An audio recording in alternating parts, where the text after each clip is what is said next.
Le Congo, dans les couloirs du pouvoir. 1907, l'Amérique s'éveille.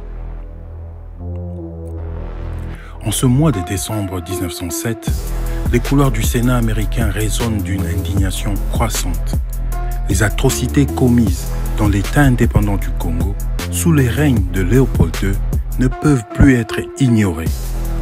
Le sénateur Henri Cabot Lodge prend la parole, déterminé à faire entendre la voix de la justice. Le 10 décembre, Lodge instruit une résolution permettant aux États-Unis, signataires du traité de Berlin de 1885, d'exiger une enquête internationale sur les abus infligés au peuple congolais.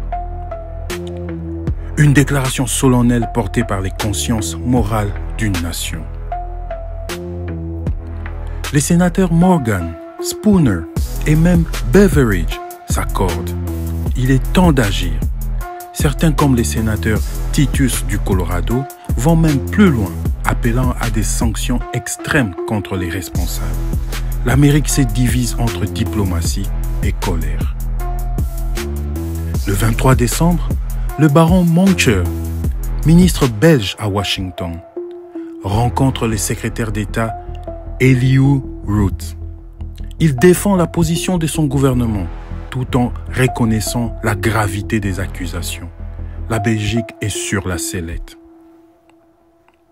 Des figures influentes comme JP Morgan, de la célèbre banque JP Morgan, le fondateur, et Lehman Abbott écrivent à M. Fox, exhortant le gouvernement à user de son influence morale.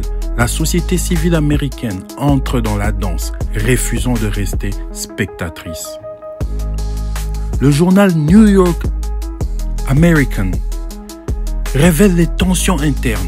Des sénateurs comme Cullen, Flint, Davis et Burroughs expriment leur indignation. Certains réclament des actions immédiates. D'autres dénoncent les lobbyistes liés à Roosevelt.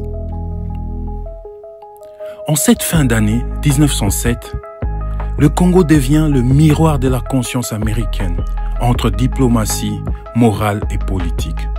Les États-Unis s'interrogent, peuvent-ils rester silencieux face à l'inhumanité des actions de Léopold II?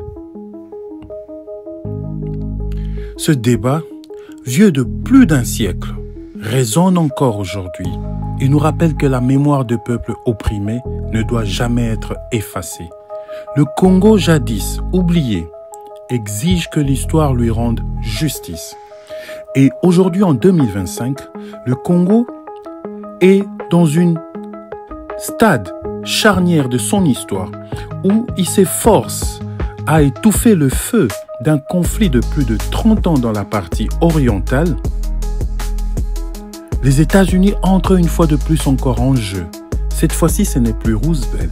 Cette fois-ci, ce ne sont plus les sénateurs tels que Lehman Abbott, tels que les influenceurs, les hommes de pouvoir, tels que JP Morgan. Cette fois-ci, c'est Donald Trump, le président américain, qui signe un rapprochement avec Kinshasa, le président Félix-Antoine Tshisekedi. Nous restons dans l'expectative. Nous sommes observateurs, nous restons prudents. L'histoire nous dira si Trump et Tshisekedi auront choisi le bon côté de l'histoire ou pas. En attendant, restez branchés et suivez-nous pour les prochains récits de l'histoire de l'État indépendant du Congo. Et surtout, n'oubliez pas de vous abonner. Au revoir.